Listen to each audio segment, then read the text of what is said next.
The 20 most important figures of speech. Irony. Irony is a statement which conveys the exact opposite meaning of what is literally being said. It is also a statement which contradicts the situation. For example, the pilot had a fear of flying. The fire station burnt to the ground. "What lovely weather," she said when it was raining. Lightities. Lightities is an understatement which applies a negative to express the meaning of the affirmative. For example, "That dress is not too bad. I wasn't unhappy with the gift. She isn't the friendliest woman in the world." Metaphor. Metaphor is when there is a comparison made between two different things which share something in common. For example, "His eyes were ice." "The world is your oyster." "She was the shining star of the talent show." Have you heard someone say, "That's just a figure of speech"? Maybe you weren't quite sure what that meant. Well, you're about to find out. The figures of speech in English have long names, many adapted from Greek and Latin by grammarians in the 19th century. But really, a figure of speech is just what we call an alteration of normal language in order to achieve a specific effect. You probably use figures of speech all the time without knowing what they're called, and the names aren't really that important, except that they have a way of showing up on exams about the English language. So, let's look at the figures of speech. Alliteration. Alliteration is when there is a repetition of sound within a phrase or sentence.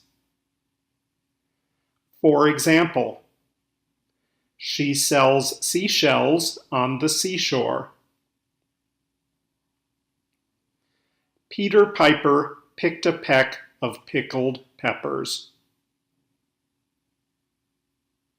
"The dog dug deeper into the depths." "Nikki's necklace nipped at her neck."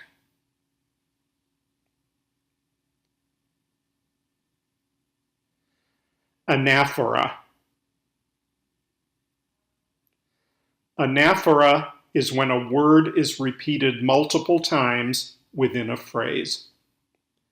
For example, "He had one apple, one banana, and one pear." "My life is happy, my life is simple, my life is complete." "Every morning, every afternoon, and every evening, I walk by the lake." Antithesis. Antithesis is applying a juxtaposition of ideas which are contrasting in a statement that is balanced. For example, "Man proposes and God disposes." "Love is an ideal thing, and marriage is a real thing." "That is one small step for man and one huge leap for mankind."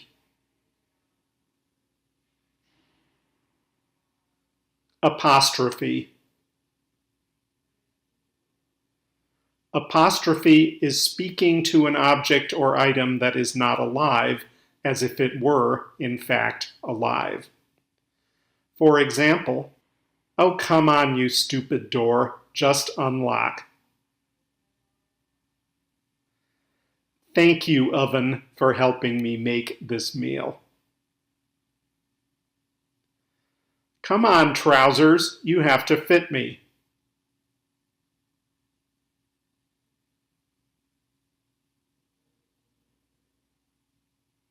Assonance.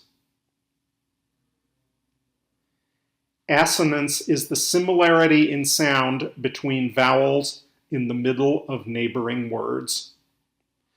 For example, how now, brown cow? On the side of the hide. Top of the pop.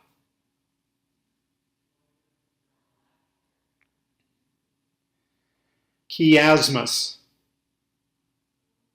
Chiasmus is when two sentences are balanced against one another, but with the words reversed. For example, work to live and do not live to work. She went to town, off to town went she. You forget what you want to remember, yet you remember what you want to forget. Euphemism. Euphemism is the replacement of a phrase which might be deemed offensive with one which implies the same meaning but does not carry offense with it. For example, instead of he died, you would say he passed away. Instead of going for a poo, you would say going to use the bathroom. Instead of she had an abortion, you would say she terminated the pregnancy. Hyperbole. Hyperbole is a term which uses an exaggeration to add a more dramatic meaning to the sentence. For example, my bag weighs a ton.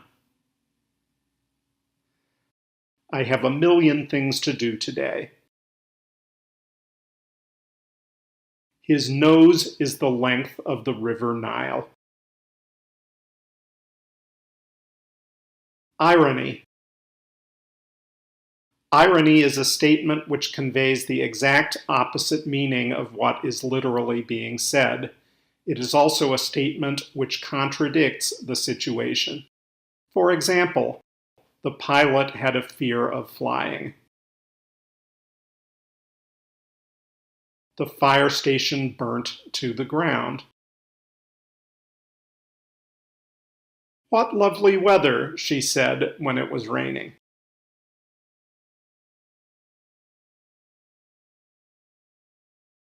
Lightities.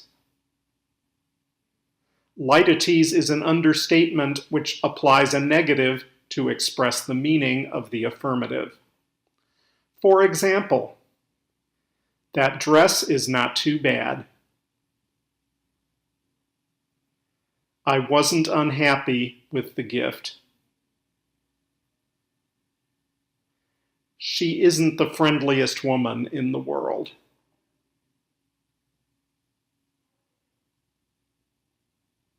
Metaphor. Metaphor is when there is a comparison made between two different things which share something in common. For example, his eyes were ice. The world is your oyster. She was the shining star of the talent show.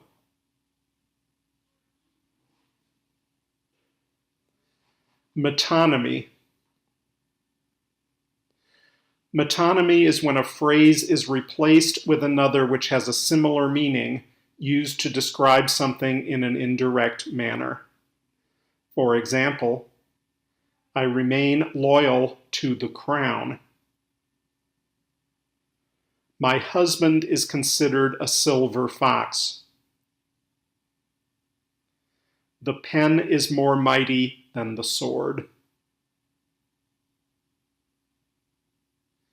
Onomatopoeia.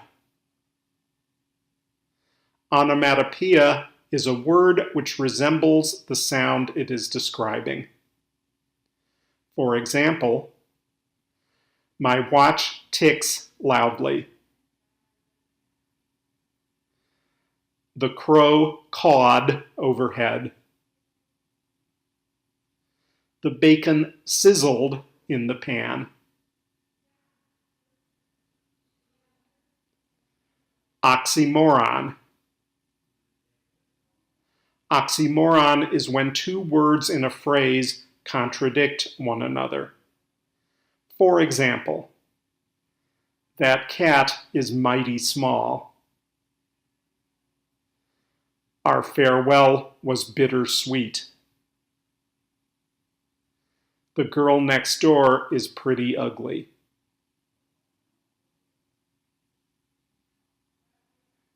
Paradox. Paradox is a statement which contradicts itself. For example, he is a wise fool. It is the beginning of the end.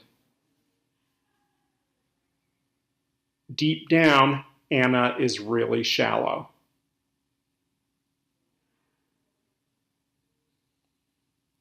Personification. Personification is when an object which is not alive is given human qualities. For example, my car is a real beauty. That rod will take out someone's eye. My alarm clock screams at me every morning. Pun. A pun is a play on words. It uses a word to give a different sense to the sentence and add a double meaning. For example, an egg for breakfast is not easy to beat. I spend a lot of time doing do-it-yourself, so I know the drill.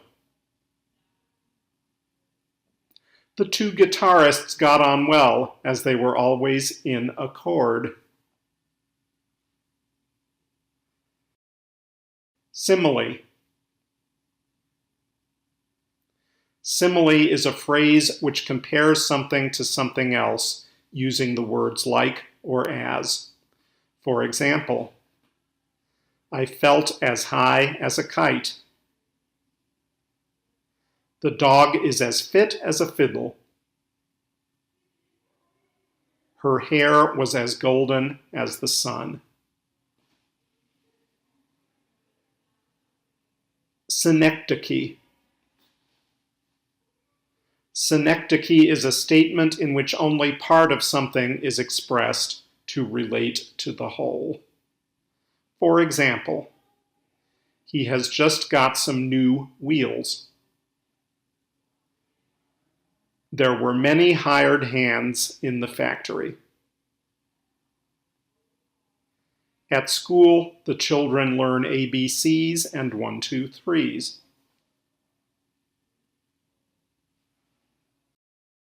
Understatement. Understatement is a statement which is made to be less important than what is actually being conveyed. For example, I only have $2 million. The Grand Canyon is a hole in the ground. There was a flood in the town. It must have rained a bit in the night. There you have some common figures of speech in English. There are actually dozens of them. We've just picked some common ones. Don't worry if you can't remember them all. It's usually the most common ones, like simile and metaphor, that tend to show up on exams.